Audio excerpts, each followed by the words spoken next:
The CombiCarrierII has been designed for use in extrication of patients while assisting in maintaining immobilization. The CombiCarrierII is a sturdy piece of equipment weighing 7.1 kilograms with a load capacity of 205 kilograms. The CombiCarrierII is a versatile piece of equipment and can be used in situations such as road traffic crashes. We will now demonstrate the application of the CombiCarrierII.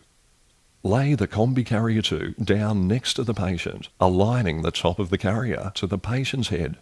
Now there are two latch lever tabs that allow the carrier to be separated into two pieces. Pull back on the latch lever tabs at the top and bottom of the carrier to separate the carrier, and then move one half of the carrier, the half closest to the patient, to the opposite side of the patient.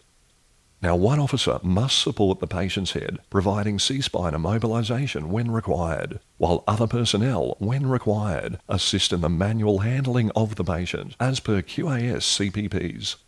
Now slide one half of the carrier underneath the patient. You will need assistance to gently lift the patient's shoulders and hips to slide the carrier section under smoothly.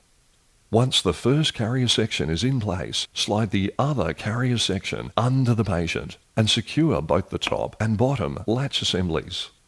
Now always check that the latch lever tabs are secure, so you are certain that the carrier isn't going to separate whilst the patient is lifted.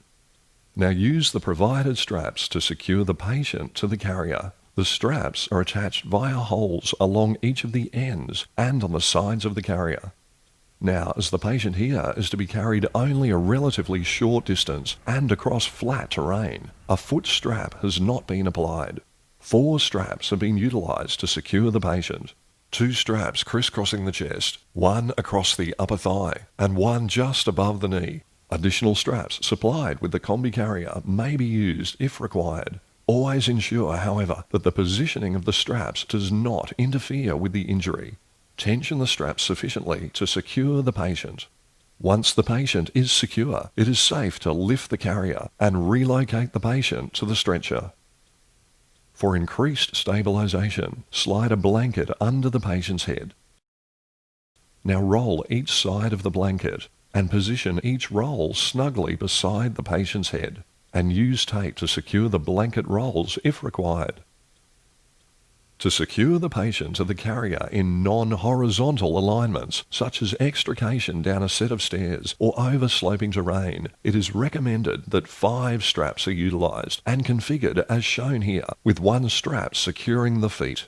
The application of a foot strap will prohibit the patient slipping down the carrier. Now the officer and/or bystander at the foot of the carrier must closely monitor the positioning of the foot strap to ensure that there is no danger of the strap slipping off the feet. The straps provided with the CombiCarrier are sufficiently long enough to secure the feet of a tall patient whose feet may extend well beyond the bottom of the carrier.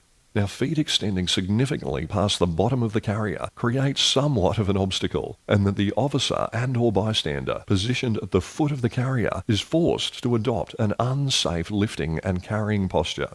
In such situations, it is recommended that 2 officers and/or bystanders lift and carry the bottom of the carrier via the side handles rather than the end handles. Now the maneuver shown here demonstrates that this is a very workable option through even narrow interior spaces.